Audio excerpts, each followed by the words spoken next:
Welcome to WNL Sports Weekly. I'm Jeremy Franklin. On our final show before the holiday break, we have a very special guest. Washington League President Ken Ruscio is with us in the studio. President Ruscio, thanks for joining us. Thank you, Jeremy. You're a very active supporter of Washington League athletics. We see you in the stands at a lot of home games. You and Sydney Evans, the Dean of Students, recently traveled to Kentucky for the football playoff game at Thomas More. How enjoyable has it been for you to just sit back and be a fan of the Generals? Well, I think that's a great way to explain how I approach it, Jeremy. I'm a fan. I love sitting in the stands, sitting courtside during the winter season, going out in the spring, and just watching our student athletes. I mean, for me, that's a time when I get to just have pure enjoyment in the job. It's fun to watch our student athletes and watch them perform. And I don't feel like the president when I do that. I feel like a Washington Lee alumnus, a member of the Washington Lee community, and someone who just takes great pride in our student athletes and watching them. The WNL football team has had a great deal of success in the last decade. ODAC titles and NCAA appearances in 06, 10, and 12. But Right. what does a 10-0 regular season tell you about the state of that program? I think great presidential leadership is probably the best way to explain it. Our football team has just had a tremendous run, and you know, of course, I watch the wins, and I take great pride in the wins, but I've took much more pride in the way our student athletes have performed as individuals. It takes a lot of discipline. It takes a lot of commitment. It takes just great devotion to something. And so I watch that, and I'm awfully glad when it results in wins. But even in those times when it doesn't result in wins, it's amazing to watch their commitment. So this year, I think the football program, of course, has exemplified that in every way, shape, and form.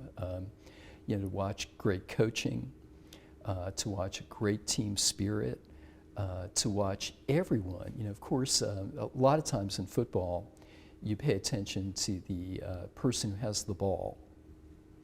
But what I've watched a lot this year are the linemen, the defensive players, the kicker, just great moments to watch throughout the year. And in fact, Dean Evans and her husband Dan and Kim and I took a ride out to some godforsaken place in Kentucky to watch that game, but it was worth every minute of it. We enjoyed it, even in the driving cold rain for that last quarter. It was just great to be there, a wonderful experience.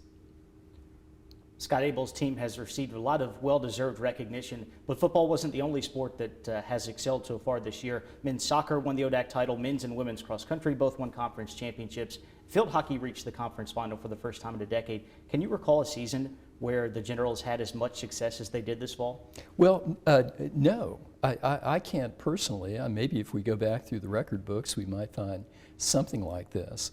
But you know, it's a cliche to say it's one of those magical seasons.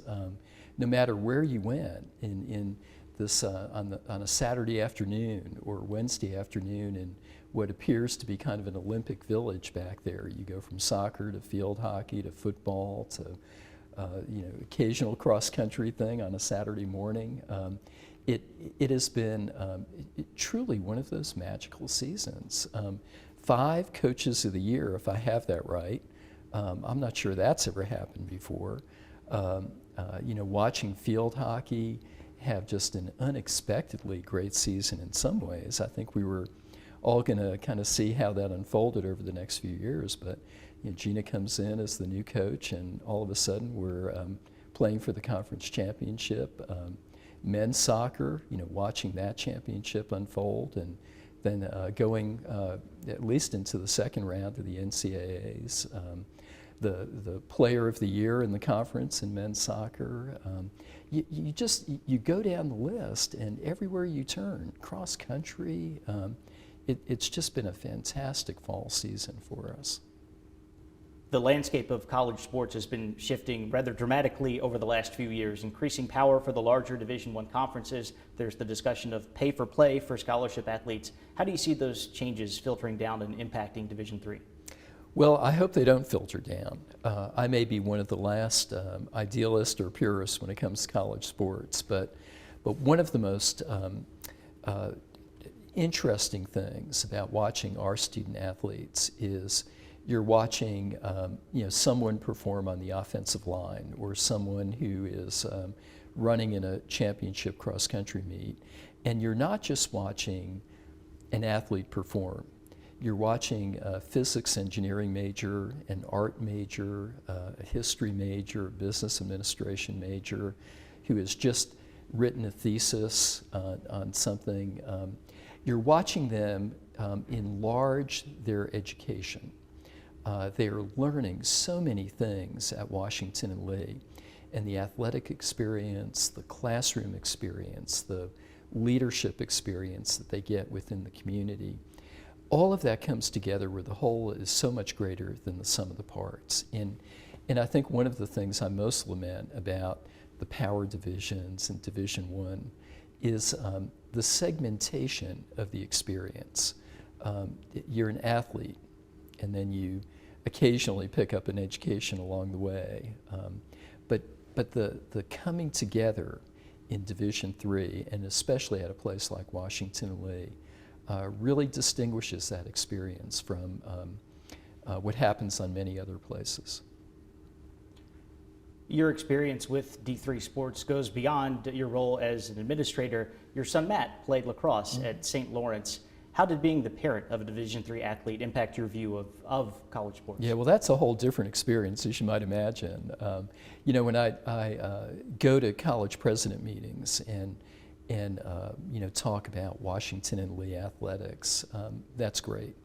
And when I sit in the stands as a WNL fan, that's great.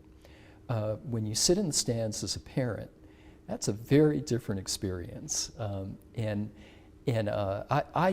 watched Matthew go through those 4 years of lacrosse at St. Lawrence, and you really come to appreciate the ups and downs of the experiences that they have, the team bonding that comes together, the friends that he made for life, the relationships with the coaches and how he benefited from that, how you deal with setbacks, as well as the successes that inevitably come your way. So I look upon it as a parent and see how much that athletic experience contributed to not only my son's education, but his development as a person.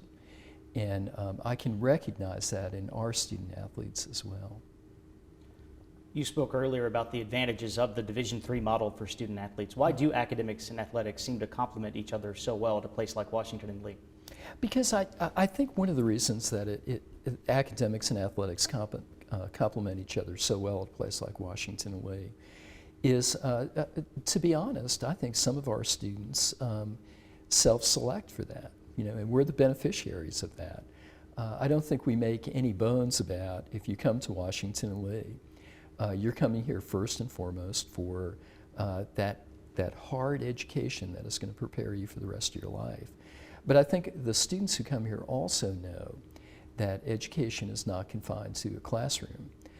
So I think we are the beneficiaries as much as the students are the beneficiaries, in that we just get great individuals who come here who are looking for that experience, and moreover excel at both of those. We get great athletes but great students.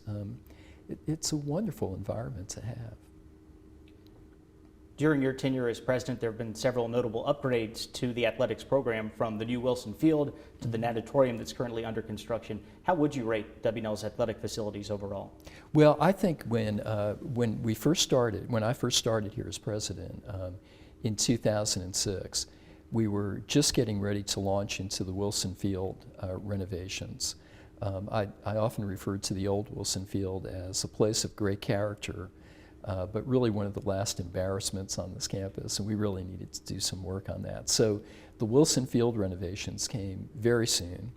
Of course, if you look at the rest of the outdoor facilities, they are among the best in Division III, and I think most of the visiting athletes who come here acknowledge that with some envy. If nothing else, they have some of the greatest views in athletics in higher education. So I think our outdoor facilities have become strong. They've always been strong, but they've really become strong. And then it was time to really turn our attention to the indoor facilities. Of course, tennis is great. That's in great shape. But we knew that the Warner Center had served us well in the past, but it had served us well, and it was time to rethink that. We know that Doremus has great character and history, and we're going to retain Doremus, but in the next few years, provided all goes well, there'll be a new facility where the Warner Center now stands, one that is much more functional and much more attractive. And then the natatorium project, pretty close to a year from now. People will be swimming laps in there, and the swimmers will be competing in there. So in short order, our indoor facilities are going to rival our outdoor facilities.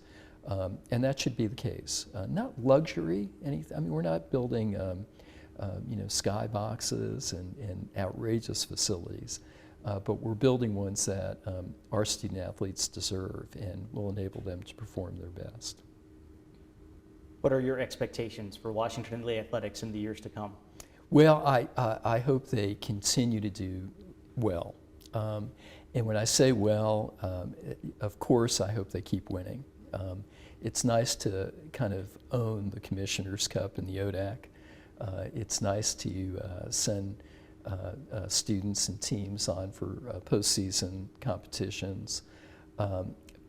But doing well here at W&L in athletics goes beyond the wins and the losses. And I just hope we keep getting great student athletes, great coaches, and have the kind of student athlete experience where when they come back as alumni 10, 15, 25 years after they graduate, they remember with great fondness their time as student athletes. President Ruscio, thanks for your support of the Generals. Thanks for joining us on the Sports Weekly. Thank you very much for asking. It's been a privilege to be here. Thank you. Once again, this will be our last show for the calendar year. We wish you all a very happy holiday and a happy new year. We'll be back with you in 2016. For W&L Sports Weekly, I'm Jeremy Franklin. Thanks for watching.